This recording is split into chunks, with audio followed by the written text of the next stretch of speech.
Welcome to Turn Writing Fear Around podcast. Simple methods to overcome fear and start writing again. I'm Elise Hittinger, and I'm the host for your journey to courage. This is episode 71. Get angry to get confident. I had a friend who had a very, very difficult horse, and it really was affecting her confidence. And she took the horse to a clinic, and the horse started to throw fits.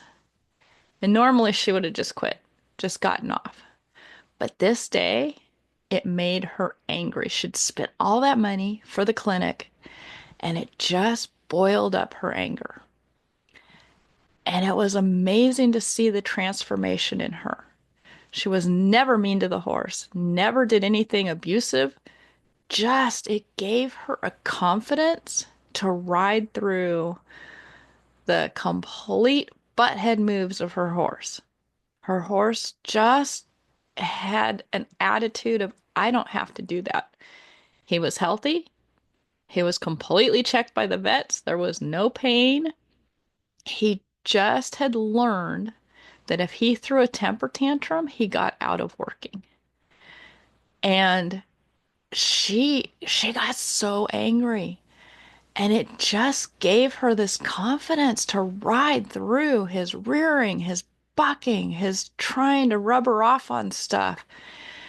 And she finished the clinic, one of the best ones in the clinic, because once it took her a long time, probably an hour of dealing with his shenanigans. But once she rode through that, he was done. You could see he was like, oh, she's leader. I don't have to be protective of myself anymore. And she just had great rides from then on. He was wonderful because he learned that the temper tantrum wasn't going to get him anywhere. Just as he had learned that it got him out of work, he learned that it didn't get him out of work anymore. And so I want you to think about some time when you are angry but in control. We don't need any of those times that we're so angry that we're out of control. People do get like that. But think about that feeling of anger that you're just not going to take it anymore, and feel how that translates into confidence. It's different feelings, but it's kind of the same too. That anger, that, oh, I'm not going to take it anymore.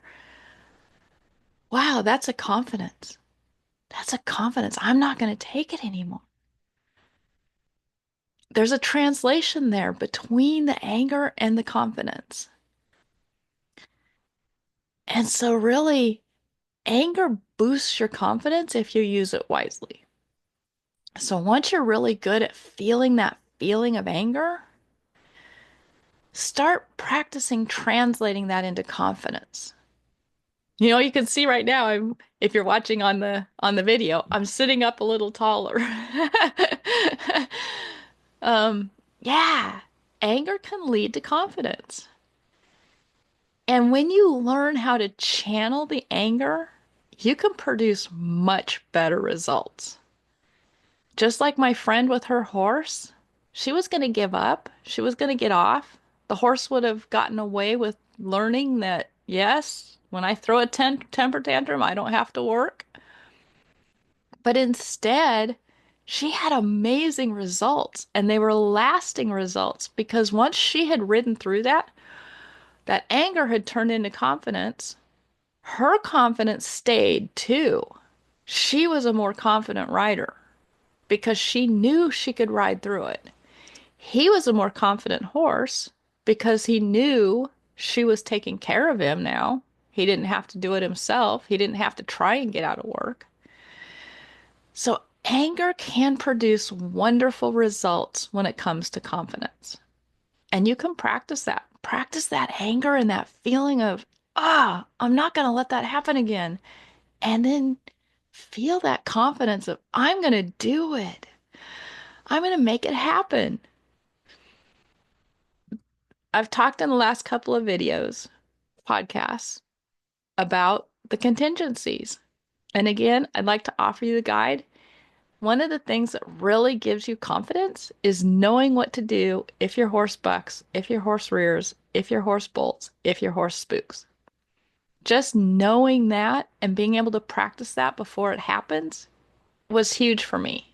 And I've gathered up everything I learned over 50 years and I just put it into a guide so you get the best of what I've learned and what works for me. So I'll put a link in the description below and you can grab that guide. It's really good. It'll help you just kind of get your thought process going of what you would do if one of those things happened. See you guys later.